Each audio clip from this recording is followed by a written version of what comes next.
action being taken today to support this order. Thank you, Mr. Speaker. Very good. Chris Hipkins.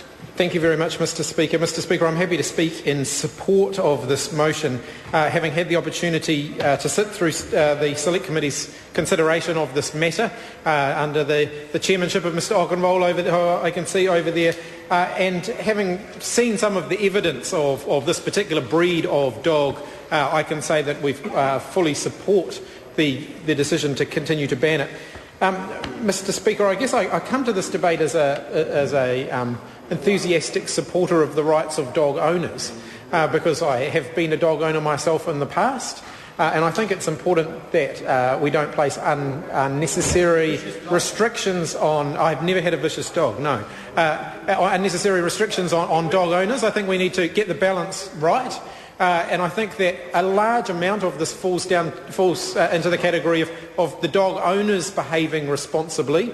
You can't blame the animals for a certain amount of their behaviour. That's natural. It's what they are. They are animals at the end of the day, and how they are treated by their owners will in large part have a significant impact on the way the dogs end up behaving. Having said that, there are some breeds of dogs that are significantly more susceptible to random acts of violence, or even not so random acts of violence, just consistent acts of violence, in fact. And this breed of dog is in fact one of them. And I don't think we need any more dogs of that nature in New Zealand. In fact, we have too many of that nature in New Zealand already. And I do support there being a wider review of what types of dogs we have in New Zealand, the potential to breed out some of the breeds that we currently have in New Zealand at the moment, because they are simply dangerous dogs. And if we could get rid of them, I think we should. Having said that, there are always going to be exceptions. When I was growing up, I remember for a while there, Rottweilers were regarded as one of the most dangerous types of dogs that someone could get. And I happen to know a number of families who have Rottweilers that are the most placid, friendly-natured creatures you can imagine.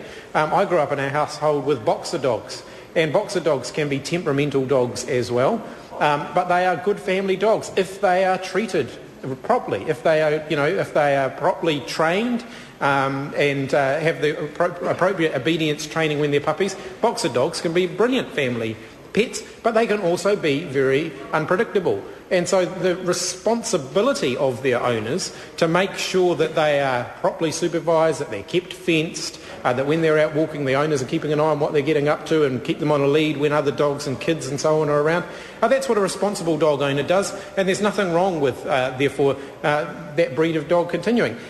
This breed of dog that this motion continues to ban from New Zealand doesn't fall into that category, because the evidence is overwhelming that it would not be a dog that could be tamed and that could be domesticated. It's a violent-natured breed of dog, and I think it's right that we ban it. We do have a problem in New Zealand with a number of savage dogs, and I think it's really important that we make some progress on dealing with that issue. Having said that, again, I come back to this issue of balance as well. As a dog owner, I'm not currently a dog owner, the lifestyle of a Member of Parliament doesn't really lend itself to being a responsible dog owner, and I would only be a dog owner if I could be a dog owner responsibly, and I couldn't do that given the amount of time that I spend here. Mr. Twyford, that's an indictment on the lifestyle of List MPs, that he's suggesting that a List MP could have a dog, but a constituent MP couldn't. I think that we need to take a lot more action on dealing with the very real risk that violent dogs pose in our community at the moment. There needs to be much more severe penalties for the dog owners, because once again I think it comes back to that issue of the dog owners need to accept some responsibility for the actions of their dogs too, and they shouldn't be allowed to get away lightly. The recent spate of dog attacks that we've seen in the news media, I think, highlights the issue.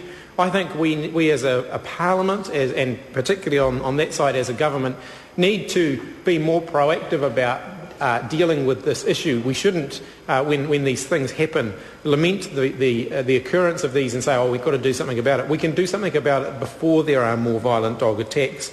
That means dealing with menacing breeds and placing much tougher controls on those.